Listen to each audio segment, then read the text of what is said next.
Hi friend Rita गुण channel आपण मानकु स्वागत। एटा सकाल समय मुई खेत के आइछे जेन पोल्हा पकईथुनु आमे तो हमर पोल्हा गछ केते बड़ बड़ होइछे देखबे। एटा 8 दिन हे गेला न पोल्हा पकाबा तो छनिके आमी खेत के आइछे सार देबार लगी। सार टिके देले जल्दी की गछ बढ़वा आ हुष्ट पुष्ट होबा हेति लगी सार टिके देई आइछे। तो छनिका मोर सार देबी खेते आपण माने मोर वीडियो देखबे चलुन। यूरिया आ पोटास दुईटा मिसेकरी मोर खेत में देमी पोल्हाती। तो यहाँ हूँ यूरिया आ पोटास दुईटा के मिसई देछे एछिनी में पोल्हाती जुड़े जुड़े देमी। कम धर जाए कहीं पोल्हा छोट छोट अच्छे कम पोल्हा अच्छे तो बेसी दे देले सार गज पुड़ी जीवा हेतिली कम धर जाए।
ये मोर सब देखुन पोल्हा मुझे बेड रे पोल्हा पकई थी तो इसलिए देले पोल्हा खाली पकई थी। एबे देखुन 8 दिन पर गछ केते बड़ बड़ बड़ होइछे। इटा आमी एसनिका सार देइछे सबुथिरे सार दे देछे गछ टिके हुष्ट पुष्ट हेबा। आ 8 दिन पर बड़ होन ए छोट छोट अच्छे 8 दिन पर बड़ होन हेतकी बेले आम मेसीन ती जगामु हेतकी बेले मेसीन ती जगे बार भी ठीक हो पार्बा। मेसीन ती जदि रुइबे बेले 15 ରୁ 20 दिन भितर ही रुआ आसी आ जदि हेन्ता साधा जदि रुइबे बेले 21 दिन पल्हा के 21 दिन हेबा आउ जगा आसी।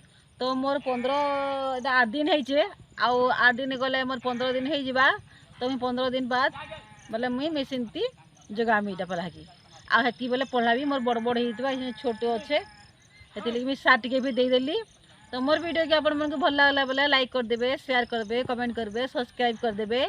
जे मैंने नुआ अच्छे सब सब्सक्राइब कर देबे, बेल आइकन के चिपी देबे, ऑल के चिपी देबे। मैं जहाँ भी वीडियो बनामी आपण मन पास के जीवा आउ गोटे वीडियो ती आपण मन संगे भेट पड़मी। Bye bye Tata.